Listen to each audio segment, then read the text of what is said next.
हे नमस्ते guys, welcome back to our channel. तो कैसे हैं आप सब। आज मैं आपको पार्ट 3 साना साना हाथ जोड़ी का फुल समरी बताने वाला हूं और लास्ट में कुछ इंपॉर्टेंट क्वेश्चन नहीं बताऊंगा जो बोर्ड्स में कई बार आ चुके हैं, इसलिए वीडियो को एंड तक देखिएगा। साना साना हाथ जोड़ी की लेखिका मधु कांकरिया महानगरों की भाव शून्यता और मशीन की तरह भागम भाग जिंदगी से उबकर दूर दूर की यात्राओं पर चले जाती हैं। उन्होंने अपने अनुभवों को यात्रा वृतांतों में शब्दबद्ध किया है। साना साना हाथ जोड़ी में उन्होंने पूर्वोत्तर भारत के सिक्किम राज्य की राजधानी गैंगटोक तथा आगे हिमालय की यात्रा के पल पल बदलते रूप का ऐसा मनोमुग्धकारी वर्णन किया जैसे हम स्वयं ही यात्रा कर रहे हों। इस यात्रा वृतांत की विशेषता यह है कि लेखिका मेहनती लोगों के प्रति सम्मान का भाव दिखाती हैं तथा सामाजिक दायित्व का सजगता से निर्वाह करती हैं। यात्राओं से मनोरंजन, ज्ञानवर्धन तथा अज्ञात स्थलों की जानकारी के साथ साथ हम स्व से भी मुक्ति प्राप्त करते हैं। लेखिका आसमान में चमकते तारे तथा दूर ढलान लेती तराई पर सितारों के गुच्छों से बनी रोशनी की झालर को देखकर हैरान हो जाती हैं। लेखिका बताते हैं कि वह रात में जगमग करता गैंगटोक शहर था जो इतिहास और वर्तमान की संधि पर मेहनती बादशाहों का शहर था जो अपूर्व सौंदर्य से भरा था।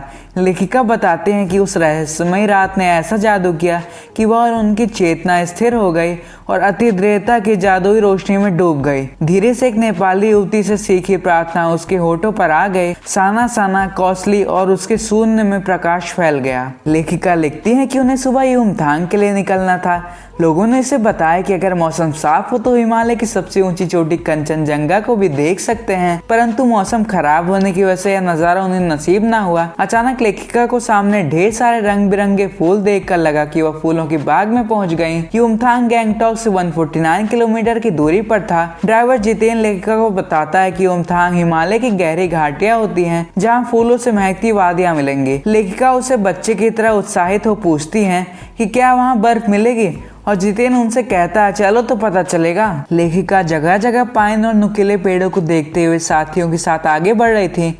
उसे एक कतार में श्वेत पताकाएं दिखाई देती हैं जिन पर मंत्र लिखे हैं। जितेन उसे श्वेत तथा रंगीन पताकाओं के फहराने के अलग अलग अवसरों के बारे में बताता है। जब भी किसी बुद्धिस्ट की मृत्यु हो जाती है तो उनकी आत्मा की शांति के लिए शहर से दूर 108 सफेद रंग की श्वेत पताकाएं लगाई जाती है और इन्हें उतारा नहीं जाता, ये अपने आप ही नष्ट हो जाते हैं, या फिर अगर कोई शुभ कार्य रहता है तो लगाया जाता है, लेकिन वो कलरफुल रहते हैं, वो व्हाइट कलर के नहीं होते हैं। लेखिका की नजर दलाई लामा की तस्वीर पर टिक जाती है।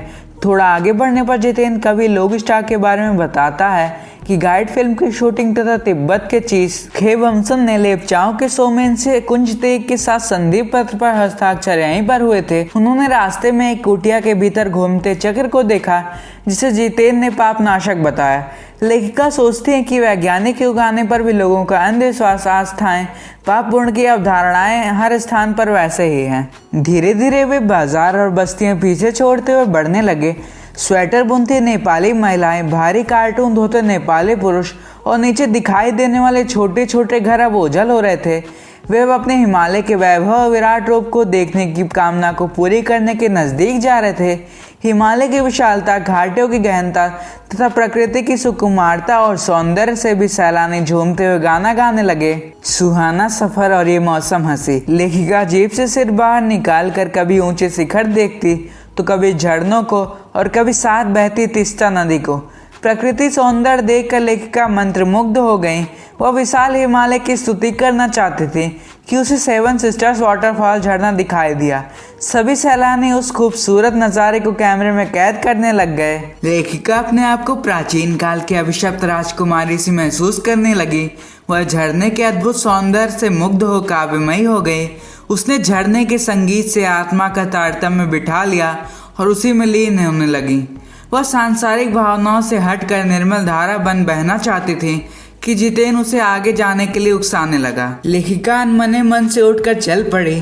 कुछ देर बाद हिमालय का वही पल पल परिवर्तित असीम सौंदर्य देख झूम उठी। कभी संपूर्ण सौंदर्य तो कभी कुछ बादलमय। उसे लगा कि प्रकृति उसे माया और छाया का खेल दिखाकर सयानी बना रही है। धुन छटने पर उसे छाया पहाड़ के बीच झरनों, वादियों, घाटियों और फूलों से सजी जन्नत दिखाई दी जहां लिखा था थिंक ग्रीन। लेखिका प्रकृति की अलौकिक घटा को देखकर सोचती हैं कि एक पल में ही ब्रह्मांड में सब कुछ कैसे घटित हो रहा है। प्रकृति अपने अद्भुत रूप और सौंदर्य के लिए नित्य प्रवाहमय है और इसमें चलता रहता है तिनके समानव अस्तित्व। लेखिका महसूस करती हैं कि जीवन का आनंद आगे चलते रहना ही है। लेखिका प्रकृति के विराट रूप और सौंदर्य में आत्मसात होने लगी थी और उसके होठों पर सुबह वाली प्रार्थना फिर आ गई थी। तभी उसने कुछ पहाड़ियों को पत्थरों पर बैठकर पत्थरों को तोड़ते देखा जो तन से कोमल थी परंतु कठोर परिश्रम कर रही थी। यहाँ तक कि अपने बच्चे भी पीठ पर लगी टोकरी में टांगे हुए थी। लेखिका ने कर्मचारी से कारण पूछा तो BRO यानी बोर्ड रोड ऑर्गेनाइजेशन के कर्मचारी ने कहा कि जिन रास्ते से आप हिम शिखरों का आनंद लेने जा रही हैं वह इन पहाड़ियों की देन है। लेखिका जितेन से कहती है कि यह कार्य बड़ा कठिन होगा। जितेन लेखिका को सड़क बनाने का तरीका तथा जोखिमों की जानकारी देता है और बताता है कि जरा सी चूक का मतलब है मौत। तभी लेखिका को सिक्किम सरकार का बोर्ड याद आता है जिस पर लिखा था, आप ताज्जुब करेंगे कि इन रास्तों को बनाने में लोगों ने अपने मौत को झुठलाया है। एकाएक लेखिका को पलामू और गुमला के जंगलों में पत्ते तलाशने वाली आदिवासी युवतियां ध्यान आती हैं जो पीठ पर कपड़े से बच्चे को बांधी थी। लेखिका उन युवतियों के फूले पांव और पहाड़ियों के हाथ पर पड़े ठाठे महसूस कर सोचती हैं कि सारे सुख चैन एक तरफ और दुख दर्द एक तरफ। आम जनता की कहानी लगभग हर जगह एक जैसी है। तभी उसकी सहयात्री मणि तथा जितेन उसे खोजते हुए आ जाते हैं। उसे उदास देख जितेन उसे समझाता है कि यह हमारे देश की आम जनता है जिसे कहीं भी देखा जा सकता है, अतः यहाँ का प्राकृतिक सौंदर्य देखो जिसके लिए इतना खर्च करके आए हो। लेखिका मन ही मन सोचती है कि आम जनता ही नहीं, जीवन का संतुलन है जो थोड़ा सा लेकर बहुत कुछ देते हैं। लेखिका जीप की तरफ मुड़ी ही थी कि वे महिलाएं किसी बात को लेकर खिलखिलाकर हंस पड़ी और गमगीन माहौल ताजमहल सा चमक उठा। ऊंचाई पर चढ़ते समय जितेन बताने लगा कि हर मोड़ पर हेयर पिन बेंड लेते हुए सब ऊंचाई पर तेजी से चढ़ जाएंगे। हेयर पिन बेंड के पहले ही पड़ाव पर लेखिका ने पढ़ने वाले बच्चे को वापस आते हुए देखा तो जितेन ने बताया कि 3-3.5 किलोमीटर पहाड़ी पर चढ़कर ये बच्चे पढ़ने जाते हैं। लेखिका ने स्कूली बस के बारे में पूछा तो जितेन हंसा और कहने लगा कि यह मैदानी नहीं पहाड़ी इलाका है, अतः यहाँ पर बस एक ही स्कूल है। वह बताता है कि ये बच्चे पढ़ते ही नहीं बल्कि अपनी माओ के साथ पशुओं को चराते हैं, पानी भरते हैं तथा शाम को अधिकांश लकड़ियों के भारी भारी गट्ठर धोते हैं जैसे स्वयं मैंने ढोए हैं। खतरा धीरे धीरे बढ़ने लगा था। सड़क बहुत सकरी थी। इन रास्तों पर जगह जगह चेतावनियां लिखी हुई थी। कुछ ही दूर चले थे कि चेतावनियां पड़ी कि यहाँ चारों तरफ नरभक्षी हैं, सावधान। परंतु लेखिका को नरभक्षी नहीं मिले, उसे तो लंबे लंबे बालों वाले याक मिले थे। सायकाल लेखिका ने मवेशी और लकड़ियों के भारी भारी गट्ठे ले जाती औरतों को देखा। आसमान में धुंध और बादल छाए थे। कुछ युवतियां चाय के बागानों में बोकू पहने चाय की पत्तियां तोड़ रही थी। बोकू एक सिक्किम परिधान है। लेखिका की नजर एक गोरी सी नवयौवना पर पड़ी जो लाल रंग का बोकू पहनी हुई थी। इस नव युवती का असह्य रूप देखकर लेखिका चीख पड़ी। युमथांग पहुंचने से पहले उन्हें एक शांत और छोटी सी बस्ती लायुंग में पड़ाव लेना था। वे लायुंग में तिस्ता नदी के किनारे पर लकड़ी के बने छोटे से घर में ठहरे। मुंह हाथ धोकर लेखिका तिस्ता नदी के किनारे बड़े पत्थरों पर बैठकर सायकाल की छटा और वहां का क्रियाकलाप देखने लगी। वह प्रकृति सौंदर्य को निहार कर सोच रही थी कि हमारी पीढ़ी ने प्रकृति के झरने और उसके लय ताल पर गति से खिलवाड़ कर उसके सौंदर्य को बिगाड़ा है जो अक्षम्य अपराध है। लेखिका तिस्ता नदी के जल को अंजलि में भरकर सोचने लगी कि ऐसे तो संकल्प किया जाता है, परंतु वह कमजोर व्यक्ति की तरफ प्रार्थना करने लगी कि इस पानी में उसकी सारी तामसी भावनाएं बह जाए और दिल निर्मल हो जाए। धीरे धीरे रात हो गई। जितेन काठ के खिलौने से गाने की धुन बजाने लगा और सब पर ऐसा जादू छाया कि सब नाचने लगे। 50 वर्षीय मणि ने तो सभी को नृत्य कर हैरान कर दिया। न जाने आनंद कहाँ से बरस रहा था। लायुंग की सुबह तिस्ता नदी की तरह शांत थी। लोगों की जीविका के साधन पहाड़ी आलू, धान की खेती और दारू का व्यापार था। लेखिका बर्फ को देखने के लिए बेचैन थी, परंतु यहाँ बर्फ का एक कतरा भी नहीं था। वहीं घूमते हुए एक सिक्किम नवयुवक ने बताया कि प्रदूषण के कारण बर्फ कम गिरती है। उसने कहा कि कटाव, जो कि भारत का स्विट्जरलैंड कहा जाता है, वहाँ सर्दियाँ बर्फ मिलेगी। कटाव यहाँ से करीब 500 फीट ऊंचाई पर था।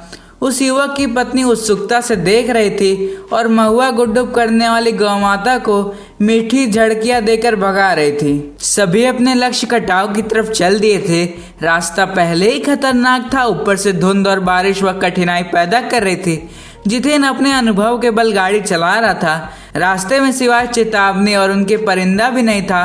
करीब आधा रास्ता कट जाने पर धुंध छटी। नार्गे ने कहा कि कटाव की तरह ना तो स्विट्जरलैंड सुंदर है और ना ही इतनी ऊंचाई पर है। हमें बर्फ के ढके पहाड़ देखते ही पता चल गया था कि कटाव के नजदीक पहुंच गए हैं। पहाड़ पर कहीं पाउडर सी बर्फ थी तो कहीं धूप से पिघलकर पहाड़ दिखाई दे रहा था। जितेन ने बताया कि यह बिल्कुल ताजा बर्फ है। लेखिका जीभ में से सिर बाहर निकालकर चांदी सी चमकती बर्फ को उल्लासित हो देख रही थी। जितेन ने उससे पूछा कि कैसा लग रहा है, तो उसने कहा कि राम रोछो। जितेन नेपाली सब सुनकर झूम उठा। अगले ही पल बर्फ मोतियों की तरह गिरने लगी और जितेन प्राकृतिक सौंदर्य पर मुग्ध हो नेपाली गाना गाकर नाचने लगा। सभी सैलानी जीप से उतरकर बर्फ में खेलने लगे और बर्फ में प्रकृति को कैमरे में कैद करने लगे। लेखिका के पास जूते नहीं थे और ना ही वहाँ कोई टूरिस्ट स्पॉट था। उसके पैर ठंड से झंझनाने लगे पर मन खुशी से झूम रहा था। लेखिका सारे दृश्य को अपने अंदर समेटने की कोशिश में थी ताकि महानगर के जीवन में भी इस प्रकृति छटा का मजा ले सके। उसे लगा कि इसी शांति और मधुर वातावरण के कारण ऋषि मुनियों ने इसे अपनी तपोभूमि बनाया होगा। इसी के आंचल में बैठे हुए सारे जगत को सुखी करते थे। अगर दुष्ट व्यक्ति भी इस अनूठी छटा को देख ले तो करुणा अवतार बुद्ध बन जाए। उसने मणि से मिल्टन की कविता के बारे में पूछा। लेखिका मणि से पूछती कि क्या उसने मिल्टन की वह कविता पढ़ी है, परंतु मणि दार्शनिक की तरह हिमालय को जल स्तंभ बताने लगी थी। उसने कहा कि प्रकृति कितने अच्छे तरीके से जल संग्रह करती है तथा जब गर्मियों में पानी के लिए लोग तरसते हैं तब ये प्यास बुझाने का काम करती है। वह इन हिम शिखरों को नमस्कार करने लगी। लेखिका भी यही सोच रही थी कि उसे पत्थर तोड़ने वाली पहाड़ियों का ध्यान आ गया और वह उदास हो गई। धीरे धीरे वह आगे बढ़ते हुए बॉर्डर पर पहुंच गए जहां फौजियों की छावनियां थी। लेखिका ने फौजी से कहा कि तापमान 15 डिग्री सेल्सियस है, आप यहाँ कैसे रहते हैं? फौजी ने उदास हंसी हंस कर कहा कि आपकी चैन की नींद के लिए हम यहाँ रहते हैं। कुछ ही दूर पर उन्हें फिर एक फौजी छावनी दिखी जिस पर लिखा था we give our today for your tomorrow. लेखिका सोचती है कि इतनी ठंड में भी ये लोग यहाँ रहने को तत्पर हैं, जबकि सिवाय पेट्रोल के यहाँ सब कुछ जम जाता है। पूरी यात्रा मन में हलचल मचाने वाली थी। फौजियों को देख जितेन नेपाल में बम से मारे जाने वाले माओवादियों के बारे में बताने लगा कि इन्होंने एक भी कामरेड की डेड बॉडी सरकार के हाथ नहीं लगने दी। यह खबर अखबारों में भी नहीं छापी गई थी। युमथांग में प्रियोटा तथा रोडोडेंड्रो के फूलों की बहुतायत के विषय पर जितेन ने बताया कि 15 दिनों बाद यह घाटी फूलों की सेज बन जाएगी। रास्ता अब चौड़ा आ गया था। जितेन ने बंदरों को अपने बाल बच्चों के साथ देख बताया कि यहाँ बंदरों का मांस कैंसर से बचने के लिए खाया जाता है। एक ने पूछा कि क्या तुमने बंदर का मांस खाया है, तो उसने कहा कि उसने तो कुत्ते का भी मांस खाया है। सभी सैलानी उसे गप्पी समझ रहे थे, परंतु लेखिका को उसकी बात पर विश्वास था क्योंकि उसने दक्षिण बिहार में सुअर का दूध पीने को विवश आदिवासी देखे हैं। लेखिका बताती है कि रोमांच से भरा सफर पूरा कर वे युमथांग पहुंच गए थे। युमथांग इतना सुंदर नहीं था जितना कटाव था। लेखिका को मंजिल से ज्यादा मंजिल तक का सफर ज्यादा रोमांचित लगा। उसने चिप्स बेचने वाली एक सिक्किमी महिला से पूछा कि क्या तुम सिक्किमी हो, पर उसका जवाब था कि वह इंडियन है। जवाब सुनकर लेखिका बेहद खुश हुई कि वे भारत में घुल मिलकर इतना अच्छा महसूस कर रहे हैं। उसने सोचा कि काश कश्मीर में भी ऐसा सहज संतुष्टि होती। अचानक एक कुत्ते ने रास्ता काटा तो जितेन ने बताया कि पहाड़ी कुत्ते सिर्फ चांदनी रात में ही भौंकते हैं। फिर उसने गुरु नानक के फुटप्रिंटों वाले एक पत्थर की जानकारी दी तथा बताया कि गुरु नानक की थाली से छिटक कर चावल जहाँ जहाँ गिरे वहाँ वहाँ चावल की खेती होती है। अर्थात उसने गुरु नानक देव की महिमा भी बताई। लगभग 3-4 किलोमीटर चलने के बाद जितेन ने खेदुम दिखाया जहाँ सभी देवी देवताओं का निवास था तथा उनका भय दिखाया। उसने कहा कि वे पहाड़ों पर गंदगी नहीं फैलाते बल्कि नदी झरनों पहाड़ों की पूजा करते हैं। इस प्रकार जितेन ने उन्हें गैंगटोक की सुंदरता का राज बताया।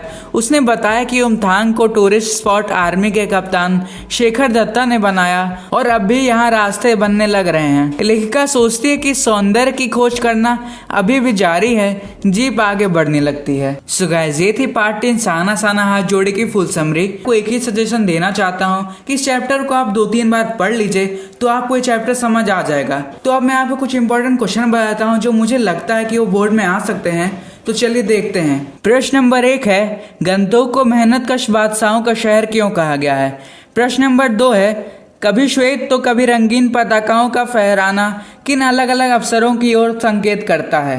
प्रश्न नंबर 3 है, लॉन्ग स्टॉक में घूमते हुए चक्र को देखकर लेखिका को पूरे भारत की आत्मा एक सी क्यों दिखाई दी? सो गाइस, मैंने आपसे 3 प्रश्न पूछे हैं जिनका आंसर आपको नीचे कमेंट बॉक्स में देना है, और अगर आप मुझसे कुछ पूछना चाहते हैं तो वो भी कमेंट में पूछ सकते हैं। सो गाइस, अगर ये वीडियो आपको अच्छी लगी है तो इस वीडियो को लाइक करिए, नहीं अच्छी लगी है तो डिसलाइक करिए, और कमेंट में बताइए कि आपको क्या अच्छा नहीं लगा ताकि मैं अगली बार इंप्रूव कर सकूं, और चैनल को सब्सक्राइब करके बेल आइकन जरूर दबा दीजिएगा ताकि ऐसी यूजफुल वीडियो मिलती रहे। और नीचे डिस्क्रिप्शन में प्लेलिस्ट अवेलेबल है क्लास 10th हिंदी और इंग्लिश की, उसे भी आप चेकआउट कर सकते हैं। मिलते हैं नेक्स्ट वीडियो में, तब तक के लिए गुड बाय। हार नहीं मानूंगा, मैं चलता रहूंगा, जो मैंने है ठाना वो मैं करके रहूंगा। जिद्दी हूँ, जिद पे अड़ा हूँ मैं अपनी, ना रोके रुकूं, मैं खुदा से लड़ूंगा, मैं ऐसा भिड़ूंगा। टूटेंगे पर्वत, खुद को संभाला, बोला तू डर मता।